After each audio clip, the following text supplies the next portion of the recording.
Welcome back, everyone. This will be my brand new Black Panther 2 video, a couple of first looks for the movie drop, so we'll break it all down. There's a whole bunch of Easter eggs, obviously connections to everything that's happening in Marvel Phase 4, Marvel Phase 5, with all the incursions, the Secret Wars lead up. Just love the way that they're getting us hyped up to watch the multiverse burn to the ground slowly as they form their version of Battleworld in like the MCU version of Secret Wars. But if you're brand new to the channel, be sure to subscribe to get all the videos. We're gonna get a Black Panther 2 trailer really soon too, probably around the time Thor Love and Thunder hits theaters. So big reminder, Black Panther 2 is coming this year. It's just taking the November slot. And they have the two different Black Panther 2 spin-off Disney Plus series. There's one that's just going to take place in Wakanda. They haven't said specifically what it's about or who the main characters are going to be. But then there's a separate one just about Okoye. Like Okoye has her own Disney Plus spin-off. We probably won't see those till like 2024. But you may have seen in your feeds, first looks for a couple of the biggest characters in the film have dropped. Like there's footage of them at MIT, Shuri and Okoye's looks during the film, at Namor and at Bast, the Panther goddess, thanks to all the Thor Love and Thunder first looks and trailer videos. That's right, we're going to meet the goddess of Wakanda, the goddess that most of the people in Wakanda worship, particularly Black Panther. He has a special agreement with her where he gets some of his powers from. Not all of his powers, but some of his powers. She comes from the same pantheon of Egyptian gods that Khonshu comes from. She's actually Khonshu's sister. That's right, gods can have biological children, so that's how Thor and Hela exist. I don't know how much of a role she plays during actual Black Panther 2. I believe that they're using her mostly during Thor Love and Thunder, just because of everything that's happening with Gorr the God Butcher going around killing all the gods. Let's see who you are. I take off your disguise. And flick. Oh, you flick too hard, damn it! But no, I don't think they're going to let Gorr kill off Bast, the Panther goddess, during that movie. I've already done a bunch of Thor Love and Thunder videos about what's going on with her character in the MCU, so I won't talk too much about her in this video. I'll put links in the description below for those videos that I've already done. A lot of people also wondering what's going on with them passing the mantle of Black Panther, like who will be the next Black Panther, because Kevin Feige literally came out and said we are not going to recast T'Challa in the MCU. And it's for that reason that we will not recast the character.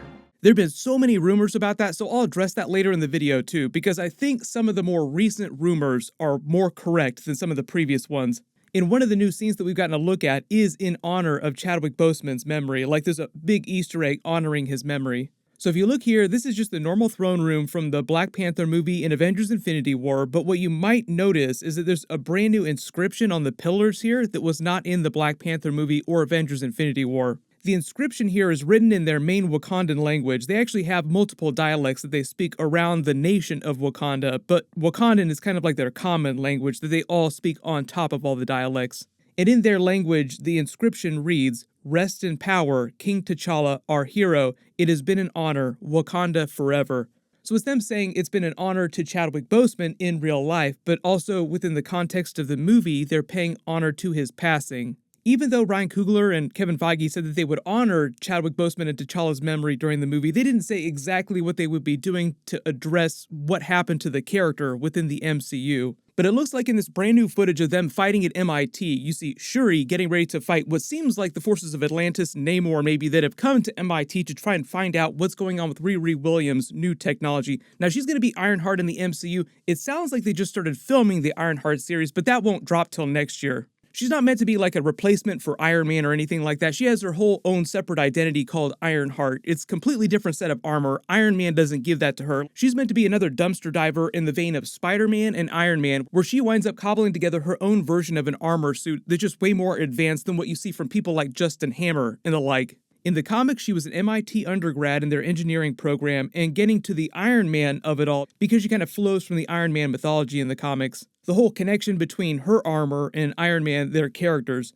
You remember during the first Iron Man movie, at the beginning when he's getting that award in Vegas, they read a little of his history up to the point when he's a child, when he goes through school, how he created all these advanced engineering designs when he was just a little kid, then eventually graduated from MIT when he was only 16 years old. Big deep cut reference. If you remember that movie Real Genius from the 80s, it's a cool Val Kilmer 80s movie. Imagine Tony Stark is a character during that. And because of when that movie was made, Robert Downey Jr. could have actually shown up during that. Just a bunch of really smart kids in an engineering program getting into all kinds of trouble.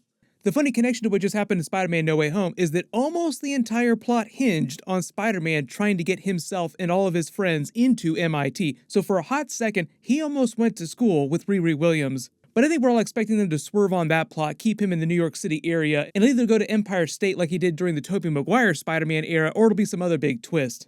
I saw a couple rumors that the main villain of her series might wind up actually being Obadiah Stane's son, Zeke Stane. In the comics, he's a big Iron Man villain too, Zeke Stane is. If you remember, they actually name-dropped Obadiah Stane during the Hawkeye series, and I think that was meant to be a bit of a teaser for something that they'll pay off later on, like Obadiah Stane's legacy inside the MCU will come to bear. During Hawkeye Episode 1, you find out that the school that Kate Bishop has been attending, that she eventually probably winds up getting kicked out of, Obadiah Stane's name is on one of the buildings, like he contributed the funds to build one of the buildings, assuming that he either went there at one point in history or his son went there too. His son winds up being a little bit like Obadiah Stane, a little bit like Justin Hammer, trying to get his hands on Iron Man's technology, but Riri Williams is sort of like a left turn when it comes to Iron Man technology in the MCU. The new report is that she's created some kind of new technology that's threatened the Atlanteans in Namor, and that's what's driven them off the rails and why they're so pissed off during the movie.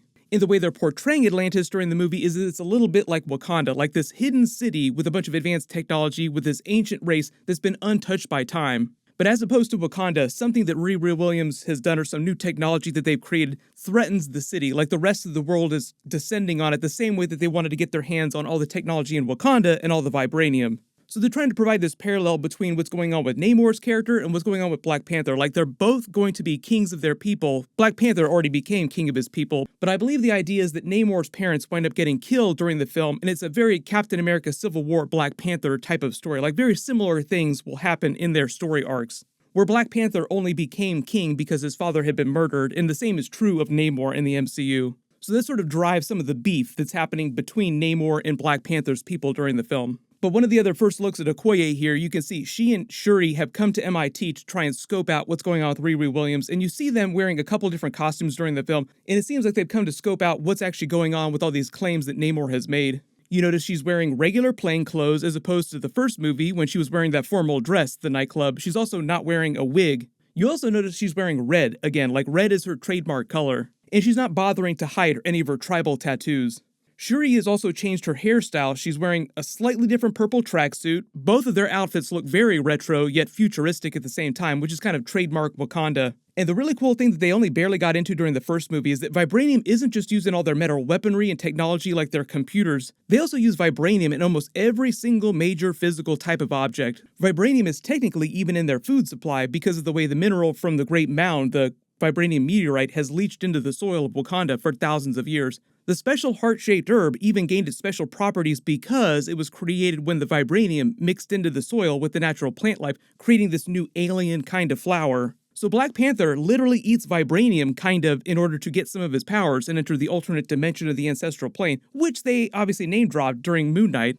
When it comes to them passing the mantle of Black Panther during the film, like who will be the next Black Panther in the MCU, there were a lot of rumors early on that M'Baku was actually going to take leadership of Wakanda, even though technically Shuri would have a stronger claim to the throne because it was her older brother who was the previous king. But there was a new rumor a while ago that you may have heard about that they're going to introduce the idea that Black Panther had a son with Nakia. They just didn't reveal till present day. And when that son was old enough, he would take up the mantle of Black Panther. So technically, Black Panther has a surprise child who is the next Black Panther eventually. I don't know if that's true, but that actually feels like a direction that they would go with, because that would be kind of like sidestepping the issue. Like, who's going to be the next Black Panther? Well, we're going to win that game by not playing that game. So let me know in the comments, who do you think is actually going to be the next Black Panther? And do you think they're just going to hold off actually naming the next Black Panther until we get to like Black Panther 3 or some other huge crossover movie? It feels like they would save that for a Black Panther sequel, though.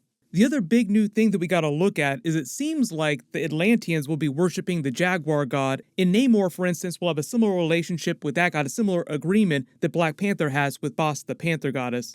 Now, this particular part with the Jaguar god is specific to Black Panther 2. I don't know if they get into this during Thor Love and Thunder. We know we'll see the Panther goddess in Thor Love and Thunder.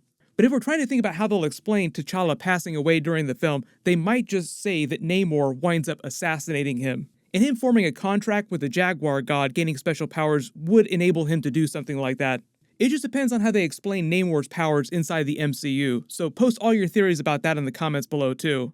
But everyone, click here for my brand new Thor Love and Thunder trailer and Easter eggs, and click here for my Stranger Things Season 4 Volume 2 trailer video.